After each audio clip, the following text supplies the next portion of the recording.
안녕하세요. 안녕하세요. 저는 CNC 본관에서 국제관 그리고 특목관 수업을 하고 있는 애나 강사라고 합니다. 반갑습니다. 저는 오늘 조금 무겁고 좀 거창한 주제로 말씀을 드리게 되었는데요. 원래 제 제목은 달랐어요. 우리 아이 왜 영어 공부 안 하지? 였는데 팀장님께서 조금 더 업그레이드를 해주셔서 우리 아이 영어 공부 상위 0.1%로 업하는 비결에 대해서 간단하게 진행하도록 하겠습니다. 일단 제 경력을 좀 말씀을 드려야 될 것 같아요. 그래야지 제가 드리는 말씀에 좀 공신력이 생길 것 같아서 저는 고등학교를 한국에서 졸업을 했고요. 그리고 가족이 다 미국으로 이민을 가는 바람에 미국에서 대학교를 졸업하고 직장 생활을 잠깐 하다가 한국에 귀국해서 바로 영어 강사를 시작을 했습니다. 그래서 정상어학원 다 아시죠? 정상어학원 대치 본원에서 에이스 레벨 강사를 했고요. 그리고 제 그 강사 커리어의 대부분은 사실 청담어학원하고 함께 했어요. 그래서 청담어학원에 원어민 강사로 입사를 해서 청담 본원 그리고 대치 브랜치 그리고 송파 브랜치에서 원어민 헤드 강사로 수업을 했습니다. 그러니까 원어민 헤드 강사는 뭘 하는 일이냐?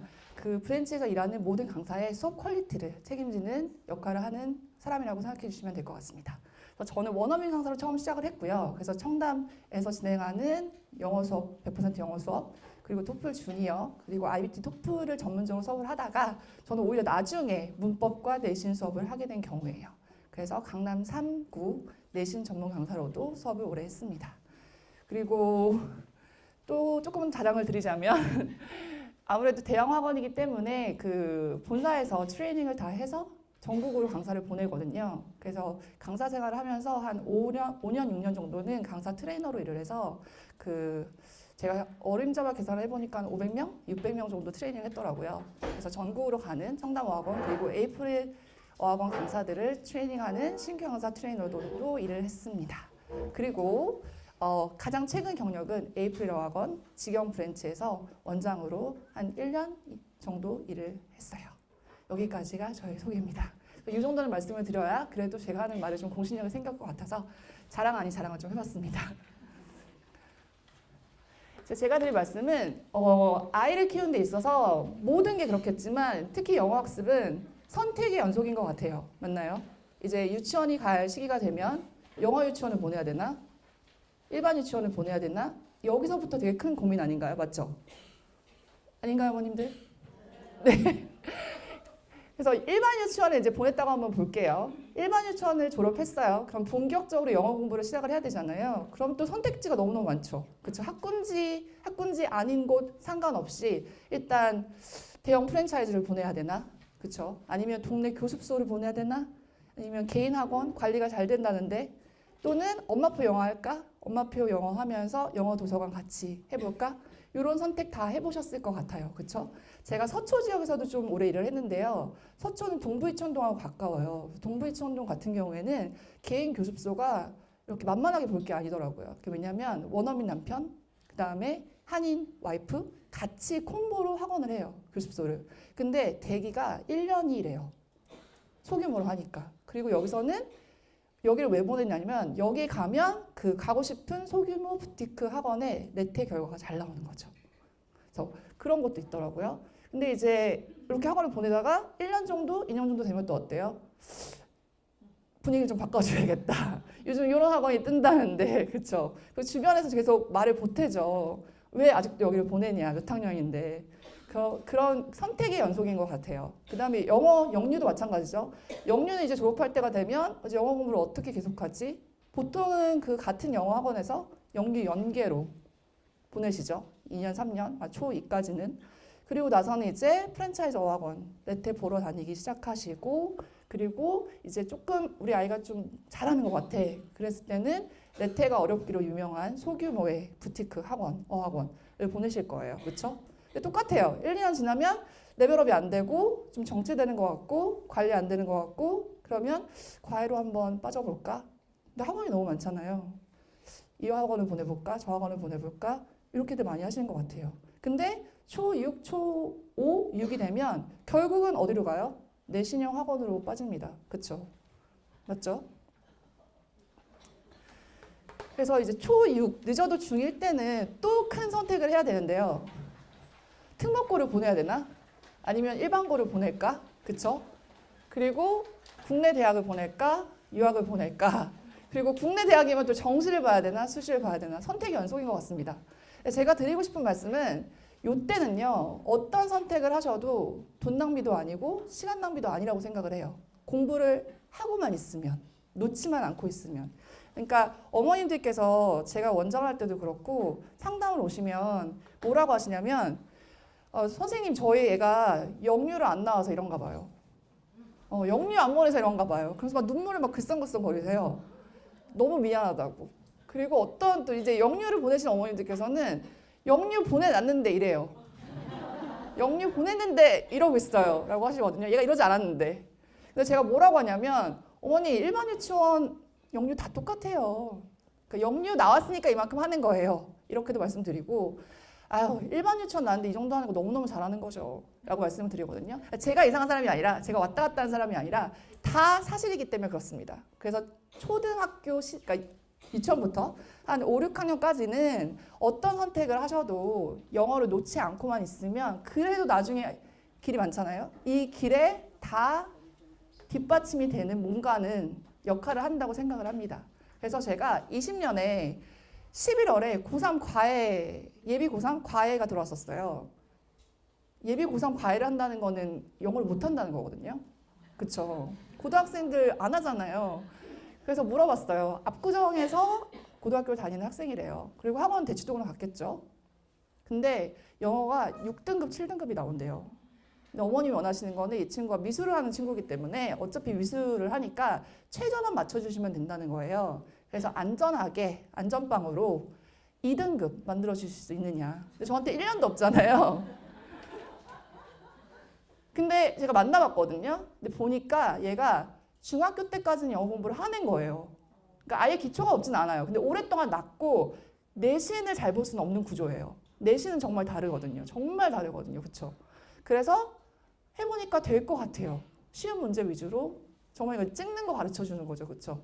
그래서 결론적으로는 이 친구가 저랑 1년 공부를 안 했는데 수능 1등급이 나왔고 서울대 조소학과를 들어갔어요.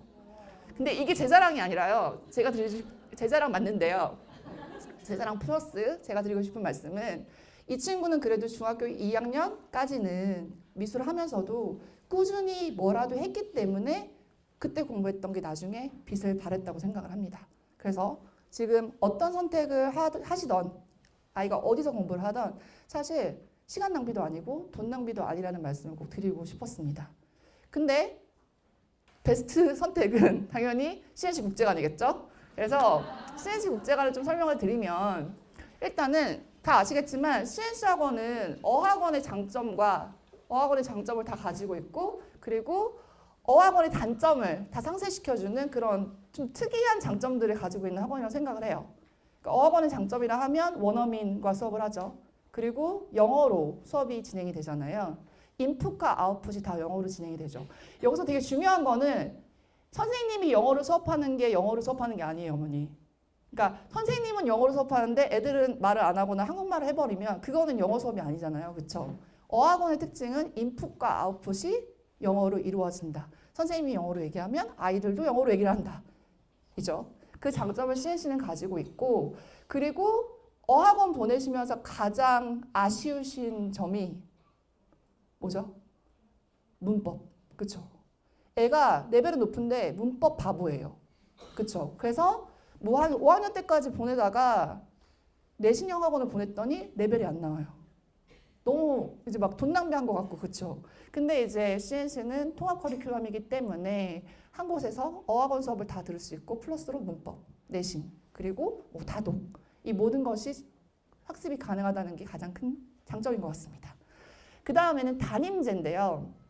제가 어학원에서 일할 때는 상담을 한 적이 없어요. 그러니까 상담은 저의 일도 아니었고 원어민 강사기 때문에 당연히 상담을 안 하는 거였고 리포트 카드 정도 쓰는 거죠. 리포트 카드를 쓰면 그거를 가지고 직원분들께서 상담 직원분들께서 간접적인 상담을 하시는 거예요. 근데 어머님들이 굉장히 싫어하셨고 뭐 콧대가 세다. 여기는 어떻게 이게 선생님하고 연결이 안 되냐. 요거 하나 물어보고 싶은데 그런 말씀들을 많이 하셨거든요. 여긴 담임제잖아요. 그래서 일단 애들의 학습관, 그러니까 학습은 당연히 하는 거고 학습 관리, 그리고 뭐 숙제를 하다가 질문 있으면 바로 선생님한테 연락을 할 수 있다는 게 정말 큰 장점인 것 같아요. 어학원들은 숙제하다가 이거 하나 물어보고 싶은데 너무 거쳐야 될 단계가 많잖아요. 학원에 전화해서 누구 선생님인데요, 그렇죠?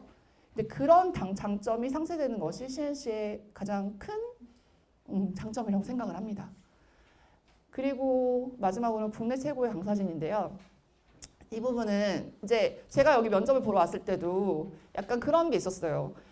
저는 굉장히 오래 강사 생활을 했고 강남 쪽에만 있었고 대치동에서도 오래 있었고 원장까지 됐기 때문에 주변에서도 그렇고 저도 그렇고 아 이제 됐다, 다 잃었다라고 생각을 솔직히 했거든요. 근데 그럼에도 불구하고 다시 강의를 하게 된 거는 저는 약간 궁금했던 것 같아요. 여기 이야기를 많이 들었고 제가 목동에서 근무한 적은 없고 또 친구가 여기서 일을 하고 있는데 100% 강의 실력으로만 평가를 받는 건 어떤 걸까? 그랬을 때 나는 몇 등일까가 되게 궁금했어요. 내가 진짜 하던 게 여기서도 먹힐까가 궁금했고. 근데 제가 와보니까 저는 원 오브 댐이에요. 저 같은 사람이 많아요, 여기. 그렇게 특이한 경력이 아닌 거예요. 저는 굉장히 혼자 프라우드 했는데. 그래서 최고의 강사진이 또 마지막 장점이라고 생각을 합니다. 그러면 저의 국제관 수업은 어떻게 좀 다른지를 설명을 드리고 싶은데 제가 앞에서 말씀드렸잖아요. 선택을 굉장히 많이 하셔야 된다고. 그렇죠? 그리고 계속 고민하실 거예요. 그런 선택을 하는데 아 내가 괜히 이런 선택을 해서 A라는 선택을 해서 우리 애가 고생하는 거 아닌가, 시간 낭비한 거 아닌가 생각을 하실 것 같은데 제 골은, 제 목표는 어떤 선택을 하더라도 확고한 기반이 되어주는 커리큘럼을 제공하는 것입니다. 그래서 특목고를 가던 유학을 가던 아니면 뭐 수능을 보던 모든 선택에 있어서 좀 확고한 기반이 되는 커리큘럼을 표방하고 있어요. 그래서 세 가지 키워드가 있는데요. 첫 번째는 knowledge와 skill입니다. 일단은 배경 지식이 굉장히 중요하죠. 수능 지문을 풀 때도 그렇고 그리고 IBT, 토플을 풀 때도 그렇고 내가 아는 주제가 나오면 자신감이 생길 수밖에 없어요. 근데 요즘 애들은 책을 안 읽잖아요. 그쵸? 책을 안 읽어요. 그래서 정말 기본적인 이것도 모르는 경우가 많아요. 그리고 우리가 어렸을 때 당연히 클래식이니까 뭐 읽던 소설들 있잖아요. 뭐 예를 들어서 작은 아씨들 뭐 이런 거. 그런 것도 물어보면 모른다는 친구들이 굉장히 많더라고요. 그래서 배경 지식 함양. 그리고 두 번째는 이제 어떤 시험을 보든지 상관없이 학교 시험이든 토플이든 수능이든 꼭 필요한 필수 스킬이 트레이닝 되는 부분. 그리고 결국 그래서 문해력이 향상되는 것. 이것이 저희 수업의 키포인트 첫 번째입니다. 그리고 두 번째는요, 인터랙션인데요. 렉처가 아닌 클래스예요. 사전을 찾아보시면 렉처는 그냥 제가 지금 하는 것처럼 일방적으로 떠드는 거예요. 근데 클래스는 배움이래요. 그러니까 제 수업에서는 학생들이 참여를 하지 않으면 수업을 들을 수가 없어요. 그러니까 어학원 수업인 거죠. 제가 혼자 떠들지 않고 항상 긴장된 상태로 있어야 되는데 저는 그게 기분 좋은 긴장이길 바래요. 선생님이 언제 시킬지 모르니까 긴장하고 있어야죠. 그렇죠? 그리고 이제 저의 스킬은 질문하고 이름을 불러요. 이름 부르고 질문하면 안 되거든요. 이름 부르고 질문하면 어떻게 돼요? 이미 준비하고 있죠. 그렇죠? 그래서 저는 질문하고 누구야? 이렇게 합니다. 그러면 불시에 항상 듣고 있어야 되는 거죠. 그래서 인터랙션 중요하고요. 학생들과의 소통이 굉장히 중요합니다. 그리고 마지막으로는 인디펜던스니까 독립성인데요. 독립심인데요. 이제 나의 숙제는 엄마의 숙제가 아니다. 마음에 드시나요? 네. 저는 이게 굉장히 중요하다고 생각해요. 지금 5학년이라고 치면 앞으로 6년은 더 학원을 다녀야 되잖아요. 어머님들이 언제까지 쫓아다니시면서 숙제했니, 숙제는 뭐니 모르겠어, 내가 전화해볼게 이러실 수는 없어요. 그러니까 제가 올해 수업을 해보면 아이들마다 이 독립되는 시기가 달라요. 어떤 친구들은 초6인데 벌써 독립했어요. 그러니까 어머님한테 무슨 얘기를 하면 숙제 관련된 거는 우리 애랑 얘기해 주세요 라고 하세요. 너무 이상적이죠. 근데 중3인데도 불구하고 그거를 어머님께서 다 처리해 주시는 분들도 계세요. 근데 계속 그러실 수 없으시잖아요. 너무 바쁘시잖아요. 그렇죠? 그래서 저는 결국은 나의 숙제지 엄마의 숙제가 아니다. 이게 굉장히 중요하다고 생각합니다. 본인이 책임져야 돼요. 본인이 모르면 선생님한테 연락을 직접 해야 되고, 그죠? 채널이 있으니까. 그리고 숙제를 못한 경우라도 본인 변명을 할 수 있어야 된다고 생각하고요. 책임도 져야 되고요. 그리고 제 수업은 예습이 30% 그리고 복습이 70%입니다. 그러니까 예습 베이스의 수업이 아닌 이유는 일단 숙제 검사하는데 예습 베이스가 돼버리면 숙제 검사하는데 시간이 너무 오래 걸려요. 근데 숙제 검사를 제가 해야 되잖아요. 수업 시간에. 그 소중한 수업 시간을 낭비하고 싶지 않기 때문에 저는 예습 30%, 복습 70%의 비율로 수업을 하고 그리고 숙제를 위한 숙제는 주지 않습니다.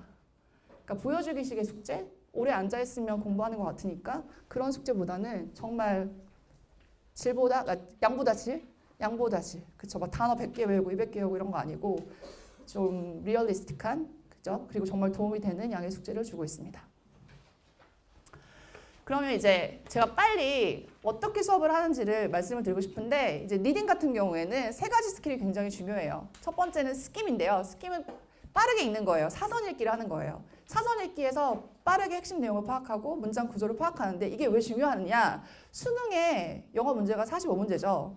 거기서 17문제가 리스닝이잖아요. 그럼 28문제가 리딩이에요. 주어진 시간은 총 70분에서 리스닝 20분 정도를 빼면 50분이 안 돼요. 그럼 계산해 보시면 문제 하나당 2분이 안 주어져요. 1분 70초 정도거든요. 그러면 수능에서 점수가 안 나요. 수능 쉽잖아요. 그쵸? 절대평가기도 하고. 근데 점수가 안 나오는 이유는 시간이 많이 주어지지 않기 때문에 그래요. 그리고 긴장돼 있잖아요. 그쵸? 그래서 빨리 읽고 핵심 내용을 파악하는 연습이 굉장히 중요합니다. 그게 스킴이고요. 그 다음엔 스캔인데요. 스캔은 이제 정답을 찾기 위해서 정독을 하는 거예요. 그리고 문제 유형이 다 다르잖아요. 문제 유형에 따라서 어떤 전략을 써야 되는지를 훈련합니다. 그리고 마지막으로는 요약하게 서머라이즈인데요. 완전하게 이제 내재화 시켜야 되겠죠. 가끔 어머님들께서 그러세요. 우리 애는 집에서 3점대 있고 4점대 있는데 더 어려운 거 하는데 왜 교재가 이렇게 쉬워요? 라고 하시거든요. 근데 읽는 거랑 그거를 완벽하게 내재화하는 건 완전 다른 거예요. 읽는 건 다 읽을 수 있어요. 그렇죠? 6학년 아이가 저스티스 읽을 수 있잖아요. 정의란 무엇인가 막 그런 걸로 수업하잖아요. 그렇죠? 근데 그거를 완벽하게 이해해서 내 걸로 만드는 건 다른 얘기라고 생각을 합니다. 그래서 요약까지 완벽하게 요약하기까지 이렇게 리딩 수업이 구성이 되는데요.